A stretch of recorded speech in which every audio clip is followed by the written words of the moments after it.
திரு வெள்ளரசன் அவர்களின் சென்னியின் வாழ்.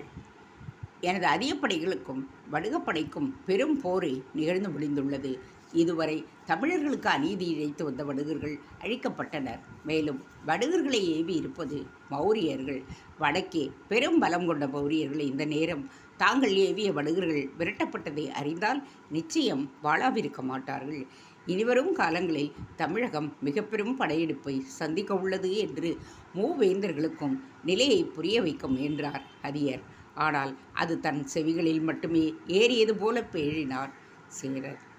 வரட்டும், இரு வேந்தர்களை வென்று வாகை சூடிய சோழனின் சேனையோடு மோதட்டும், புறம் காணட்டும், எவருக்கும் அஞ்சுவதாக இல்லை என்றார் சோழவேந்தர்.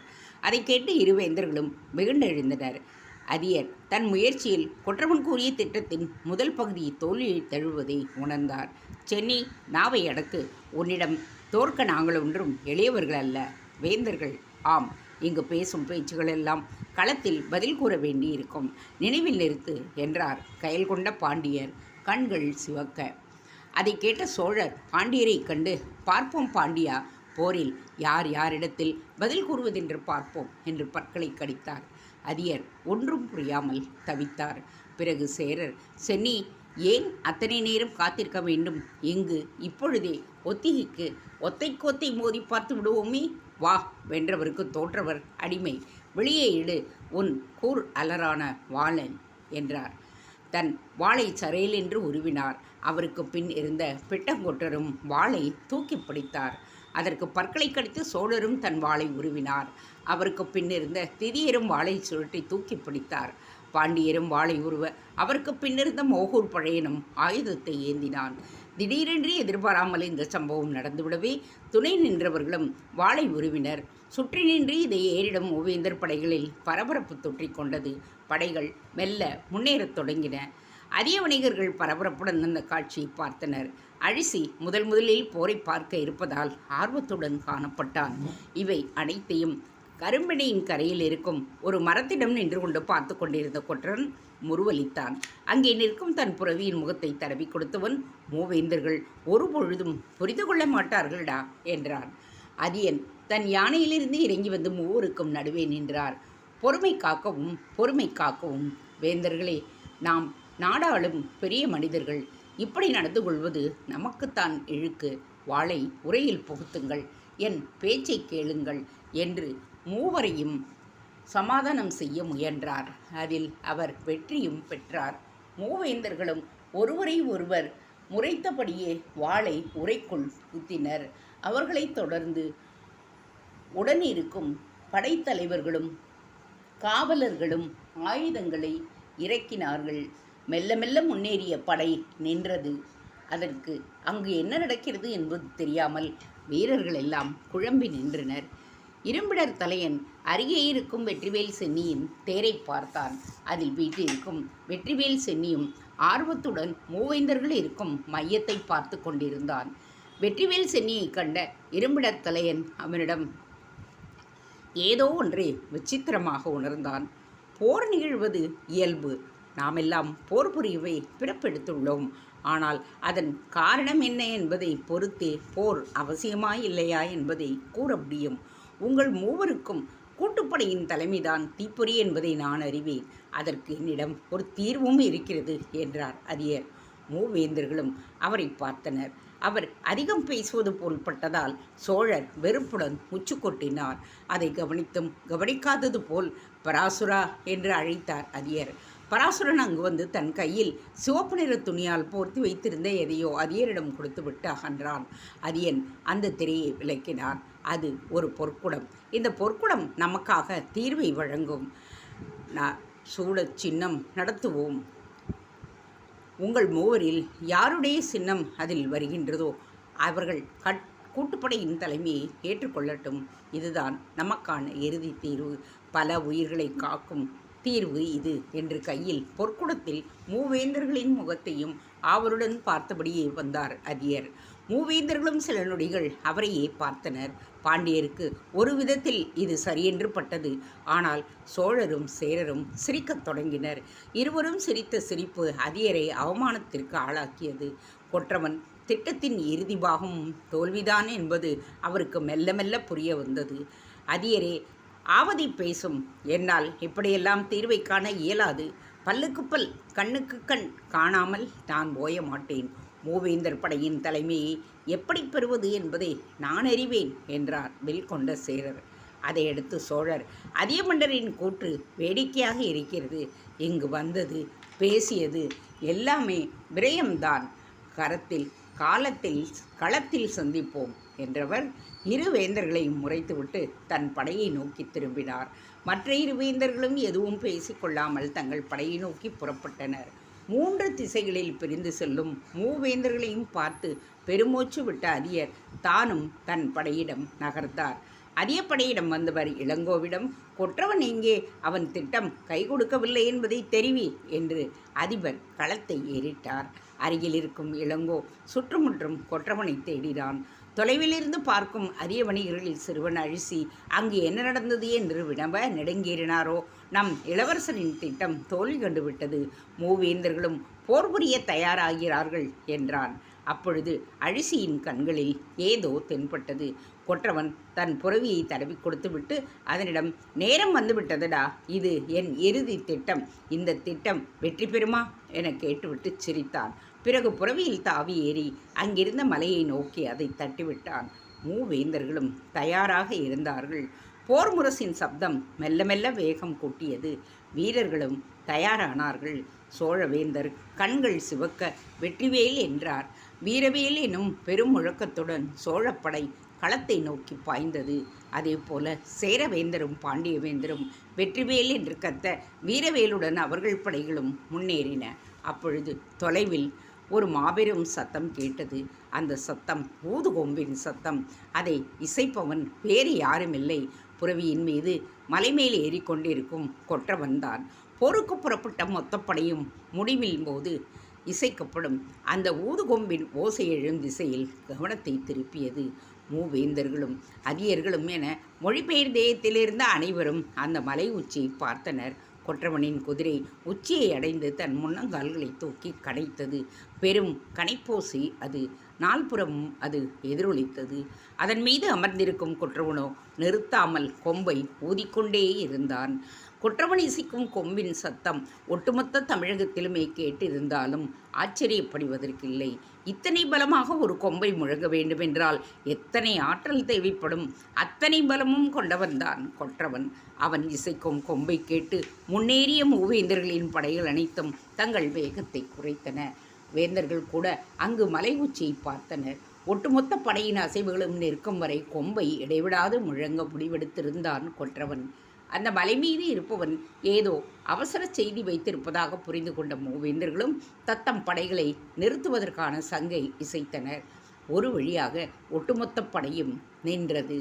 அதையடுத்து அனைவரின் கவனமும் கொற்றவன் மீதுதான் இருந்தது. அதியர்கள் தங்கள் இளவரசன் அங்கு என்ன செய்கிறான் என்று புரியாமல் அவனையே பார்த்து கொண்டிருந்தனர். தான் இசைத்த கொம்பு முழக்கத்திற்கு அனைவரும் நின்றுவிட்டதை கண்ட பிறகே கொற்றவன் ஊதுவதை நிறுத்தினான். இளவரசர் அங்கு என்ன செய்கிறார்? எதற்காக போரை நிறுத்தச் சொல்லி இசைக்கிறார் என்று கேட்டான் நெடுவேல். அதற்கு அவன் அருகில் இருந்த நெடுங்கீறினார் அவரிடம் ஏதோ திட்டம் இருக்கிறது என்றார். கொம்பை இடையில் கட்டிவிட்டு புறவியிலிருந்து கீழே குதித்து நின்ற கொற்றவன் கீழே இருப்பவர்களுக்கு தெரியும்படியாக அந்த மலையின் விளிம்பிடம் வந்து நின்று அனைவரையும் பார்த்தான்.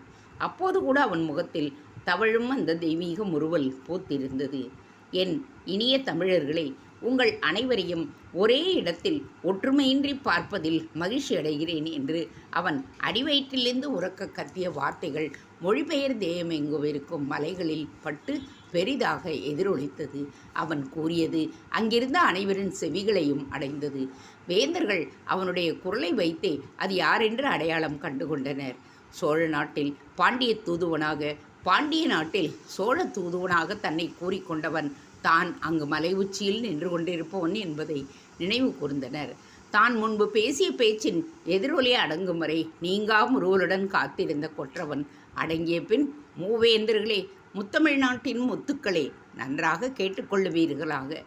உங்கள் மூவருக்குள்ளும் இப்பொழுது மூண்டிருக்கும் போருக்கு தலையாய காரணமானவன் நான் தான். கொற்றவனின் இந்த பேச்சு படைகளுக்குள் சலசலப்பை ஏற்படுத்தியது. வேந்தர்களும் வேளிர்களும் அவன் கூறியதைக் கேட்டு குழம்பினர். ஆம், நானேதான். பாண்டிய நாட்டிற்கு சோழ தூதுவனாக வந்தவனும் நான்தான். சோழ நாட்டுக்கு பாண்டிய தூதுவனாக வருகை தந்தவனும் நான்தான். அதை கேட்ட சோழவேந்தர், பாண்டிய வேந்தர், சேரவேந்தர் என மூவரும் அவனை வெறுப்புடன் பார்த்தனர். ஒரு இளைஞனால் தாங்கள் ஏமாற்றப்பட்டு இருப்பதை அறிந்து கொண்டதால் அவர்களுக்குள் சினம் கொப்பளித்தது. உங்களுடைய கோபம் நியாயமானதுதான். ஒரு இளைஞனால் ஏமாற்றப்பட்டு விட்டோமே என்று சினம் கொள்கிறீர்கள். வேந்தர்களே, நான் ஏமாற்றவில்லை. உங்களிடம் வந்து மன்றாடினேன். நீங்கள் அறிவீர்களா? வடுகர்களும் இந்த மொழிபெயர் தேயத்தில் இருக்கும் தமிழ் கிராமங்களுக்கு செய்த அநீதிகளை அறிவீர்களா? குழந்தைகள், குமரிகள், கிழவர்கள் என்று பாராமல் என் தமிழ் மக்களை கொத்து கொத்தாக கொன்று குவித்து களியாட்டம் போட்டது வடுகப்படை. கையெடுத்து கும்பிட்டு அழுத பெண்களையெல்லாம் தூக்கிச் சென்று கழுத்தை அறுத்து போட்டு கொன்றது வடுகப்படை. வேந்தர்களே, அவர்கள் தமிழர்கள் இல்லையா? அவர்களை காப்பது தமிழ் மன்னர்களாகிய உங்களுடைய கடமை இல்லையா? நீங்கள் கடமை தவறிவிட்டீர்கள். யார் பெரியவன் என்னும் அகங்கார போட்டியில் ஒன்றும் அறியாத தமிழர்களை பலி கொடுத்து விட்டீர்கள். அதியர் மட்டும் முன்னெச்சரிக்கையாக தன் படையை இங்கே அனுப்பவில்லை என்றால் இந்த நேரம் மொழிபெயர் தேயத்தில் வடுகர்களின் கொடி பறந்து கொண்டிருக்கும். தன் எல்லையில் இருப்பவரை மட்டும் எப்பொழுதும் காப்பேன் என்று அழுக்குடைய எண்ணம் கொண்ட மூவேந்தர்களை நன்றாக கேட்டுக்கொள்ளுங்கள். வடக்கே பல லட்சம் சேனையை கொண்ட பௌரியப்படை சத்தமின்றி உருவாகி கொண்டிருக்கிறது. அதை நான் நேரில் பார்த்திருக்கிறேன். அகண்ட நிலப்பரப்பை ஆண்டு வரும் மௌரியர்கள் நினைத்தால் தமிழகத்தை எளிதாக சூறையாடிவிட முடியும். விரைவில் சூறையாடவும் போகிறார்கள். அதில் எந்தவித சந்தேகமும் வேண்டாம். அதை முன்கூட்டியே அறிந்து கொண்டதால் தான் உங்கள் அவைக்குள் பொய் ஆயுதம் ஏந்தி நுழைந்தேன். முறிந்து கிடக்கும் மூவேந்தர் கூட்டுப்படையின் ஒப்பந்தத்தை புதுப்பிக்க முயன்றேன். ஆனால் என் முயற்சி கை கொடுக்கவில்லை. தலைமை பதவி தன்னிடம்தான் இருக்க வேண்டும் என மூவேந்தர்களும் ஆசைப்படுகிறீர்கள். அந்த ஆசையில்தான் தமிழுக்கும் தமிழ் மக்களுக்கும் தமிழ் நிலத்திற்கும் நீங்கள் வைக்கவிருக்கும் தீ தீமையான தீ. சரி, அதுதான் உங்கள் பிரச்சனை என்றால் உங்கள் மொழிபெயர் தேயத்திற்கு வரவழைத்து போரிட வைத்து வெற்றி காணும் யாரேனும் ஒருவர் மூவேந்தர் படைக்கு தலைமை வகிக்கட்டும் என்று திட்டமிட்டேன். அதன்படி இல்லாததையும் பொல்லாததையும் சொல்லி மூவேந்தர்களாகிய உங்களுக்குள் பகையையும் ஊட்டி போரை தூண்டினேன். என் திட்டம் நிறைவேறியது. முன்பகை, வஞ்சம், மழுங்கிய புத்தி என அனைத்தும் உங்கள் படையை இங்கு நகர்த்தி வரச் செய்திருக்கிறது. இப்பொழுது போர் புரியவும் தயாராகிவிட்டீர்கள். இதோ சற்று நேரத்தில் உங்கள் ஆணவத்திற்கும் பேராசைக்கும் ஒன்றுமறியாத வீர தமிழ் மறவர்கள் பலியாகப் போகிறார்கள். இந்த மறவர்கள் அனைவரும் இங்கு கூட்டுப்படையை ஒன்றிணைத்து நின்று தமிழகத்தை காக்க வேண்டியவர்கள். இவர்களின் விலைமதிப்பற்ற உயிரை வீணடிக்க எனக்கு விருப்பமில்லை. அதனால்தான் அதியரை வைத்து மூவரிடமும் சமாதானம் பேசச் சொன்னேன். ஆனால் என சலிப்பாக சிரித்த கொற்றவன் சில நொடிகள் பேச்சை நிறுத்திவிட்டு மீண்டும் தொடங்கினான். என் உயிருக்குச் சமமான தமிழர்களை நான் பல நாடுகளில் சுற்றித் திரிந்தவன்.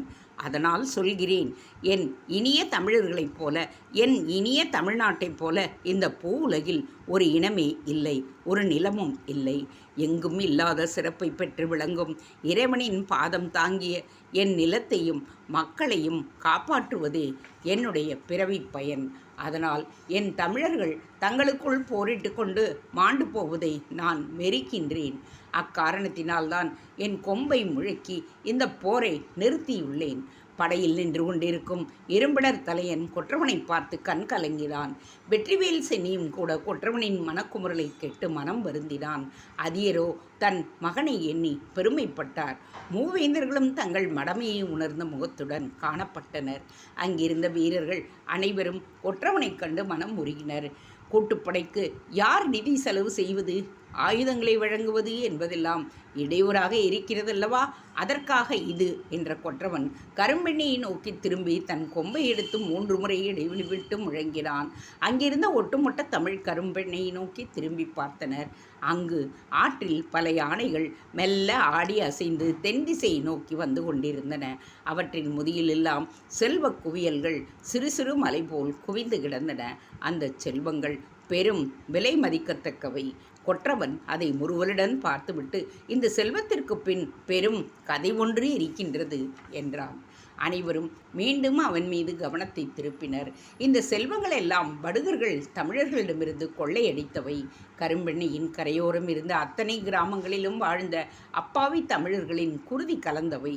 மூவேந்தர்களே, எங்கள் நாட்டை காக்குமாறு அந்த அப்பாவி மக்கள் தம்முடைய உயிரை நீத்து இந்த செல்வத்தை வழங்கி இருப்பதை நினைவில் வைத்து கொள்ளுங்கள். இந்த செல்வம் கூட்டுப்படைக்கு பல வருடங்கள் பயன்படும் என்றான் கொற்றவன். செல்வங்களை சுமந்து வரும் யானைப்படை தென்கரையை அடைந்து நிலத்தில் ஏறி நின்றது. யானைகளை ஏக்கி வந்த வீரர்கள், கிராம வீரர்களை மாத்திரம் கொற்றவன் கண்ணீருடன் பார்த்தான். தான் எடுக்கப் போகும் முடிவை முன்கூட்டியே அவர்களிடம் மட்டும் தெரிவித்திருந்தான் அவன். இந்த போர் ஒருபோதும் நடக்கக்கூடாது. அதே நேரத்தில் மூவேந்தர் கூட்டுப்படைக்கு தலைமையாகவும் கண்டறிய வேண்டும். அதனுடன் மொழிபெயர் தேயமான இந்த பகுதி படையை நிறுத்தி மௌரியர்களை தடுக்க வேண்டும். இவை அனைத்திற்கும் ஒரே முடிவுதான் இருக்கிறது. தமிழர்களே, அந்த முடியை அதியரின் இரண்டாம் புதல்வன், அதிய நாட்டின் இளவரசன் கொற்றவன் அதியனான நான் முழுமனதோடு எடுக்கப் போகின்றேன் என்று கூறிவிட்டு அதன் விளிம்பிலிருந்து பின் நகர்ந்து மறைந்தான். கொற்றவன் அதியரின் வாரிசு என்பது அதிய நாட்டின் இளவரசன் என்பதும் அங்கு பெரும் சலசலப்பை ஏற்படுத்தியது. மூவேந்தர்கள் இரும்பிடர் தலையன், வெற்றிவேல் சென்னி, மஞ்சி பொறையன், மோகூர் பழையன், பிட்டங்கொற்றர், தித்தர், பொய்கையர் என அவர் சந்தித்த பலரும் வியப்புடன் மலை உச்சியை நோக்கினர். அவன் தங்களிடம் நடந்து கொண்ட விதமும் தாங்கள் அவனை நடத்திய விதமும் அனைவருள்ளும் நினைவாக எழுந்தது.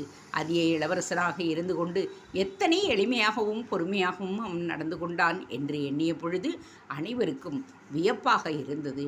கொற்றவன் இறுதியாக கூறியதை கேட்டு அதியரின் மனதில் ஏதோ தவறாக நடக்கப் போகிறது என்று தோண்டவே இளங்கோவை பார்த்தார் அவர். அதன்பின் இருவரும் இரண்டு புறவைகளில் தாவி ஏறி மலையை நோக்கி விரைந்தனர். இளவரசர் என்ன செய்யப் போகிறார், என்ன முடிவு அது என்று அதிய வணிகரான நெடுங்கீரனார் பரபரத்தார். நெடுவேலும் அழிசியும் கூட அடுத்து அங்கு என்ன நிகழப்போகிறது என்று ஆர்வத்துடன் பார்த்து கொண்டிருந்தனர். மூவேந்தர்களும் அந்த இளைஞனின் பேச்சை மனதில் போட்டு மென்றபடியே அங்கு பார்க்க மீண்டும் மலை உச்சியில் அவன் தென்பட்டான். அப்பொழுது கொற்றவனின் புரவி மலை மீது இருந்தது. தன்னந்தனியாக கீழே இறங்கிக் கொண்டிருந்தான். கீழே தென்படும் அனைவரையும் முறுவலுடன் பார்த்த கொற்றவன், தமிழர்களே, நாம் ஒன்று கூட வேண்டும். தனித்து இருப்பது வேண்டுமானால் புலியின் பலமாக இருக்கலாம், கடல் வேண்டுமானால் கயலின் பலமாக இருக்கலாம், அம்பும் வில்லும் மட்டுமே ஒரு வேடனின் பலமாக இருக்கலாம்.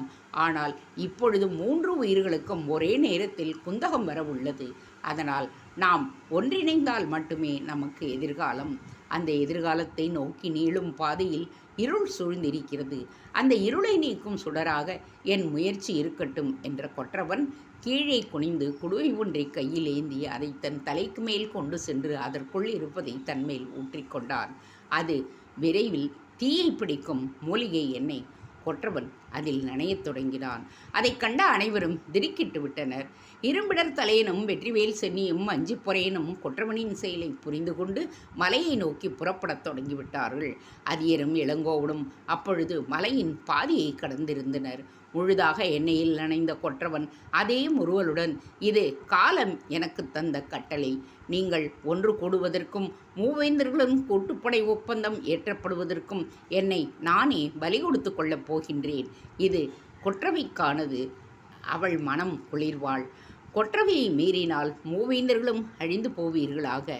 தமிழர்களே, நான் இங்குதான் இருப்பேன். தமிழகத்திற்கு என்றும் காவலனாக இருப்பேன் என்று முறுவலோடு கீழே இருப்பவர்களை பார்த்து கூறிவிட்டு வடக்கு நோக்கி திரும்பிய கொற்றவன் தன் ஒற்றை கையை வடக்கை நோக்கி நீட்டினான். அதில் சுட்டுவிரல் கூர்மையாக வெளிவந்தது. அதன்பின் அவனுக்கு அருகே எழுந்து கொண்டிருக்கும் தீப்பந்தத்தினை தன் காலால் தட்டி மேலே எழுப்பினான். அது தட்டப்பட்ட வேகத்தில் அப்படியே சுழன்று அவன் மேல் வந்து விழுந்தது. கொற்றவனின் உடலில் தீப்பற்றி கொண்டது. அவன் எரியத் தொடங்கினான். அந்த காட்சியை கீழே இருந்து கண்ட அனைவரது நெஞ்சமும் பதைபதைக்கத் தொடங்கியது. மலை ஏறும் அதியரும் இளங்கோவும் கதறத் தொடங்கினர். வெற்றிவேல் சென்னியின் இரும்பிடத் தலையனும் வஞ்சி பொறையனும் அப்போதுதான் மலையை அடைந்தனர். கொற்றவன் தீப்பிடித்து எரியும் தன் தேகம் கொடுக்கின்ற வலியை சற்றும் பொருட்படுத்தாமல் அப்பொழுதும் உருவலித்து கொண்டுதான் இருந்தான். அவனுடைய ஆடைகள் கருகின, உடலின் தோள்கள் கருகின, முடியெல்லாம் கருகின, தோல் மறைந்து எலும்பு கூடு தெரியத் தொடங்கிற்று. அவனுடைய இதழ்கள் வெந்து போகும் வரை அந்த முறுவல் மட்டும் மறையவே இல்லை. அந்த மூலிகை எண்ணெய் பெரும் சக்தி கொண்டது. எதையும் சில நொடிகளில் சாம்பலாக்கிவிடும். மூவேந்தர்களும் வியர்வை சுரக்க எச்சிலை விழுங்கி மலை உச்சியில் எரிந்து கொண்டிருக்கும் அவனை பார்த்தார்கள். அதை கண்ட அதிய நாட்டு வணிகர்களின் உடல் நடுங்கியது. அவர்கள் அழுதார்கள்.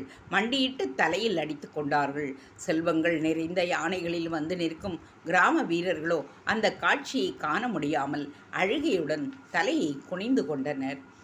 வடுகர்களை எதிர்த்து ஒன்று கூடி ஆதரவற்று தெரிந்த தங்களுக்கு பக்கபலமாக இருந்து போர் செய்ய பயிற்சி கொடுத்து வியூகம் அமைத்து கொடுத்து உரிய நேரத்தில் படைபலமும் கொடுத்து என எங்கிருந்தோ வந்து ஆசானாக விளங்கிய கொற்றவன் இப்பொழுது தன்னையே கொடுத்தது காண முடியாமல் தலைகுனிந்து அழுதார்கள்.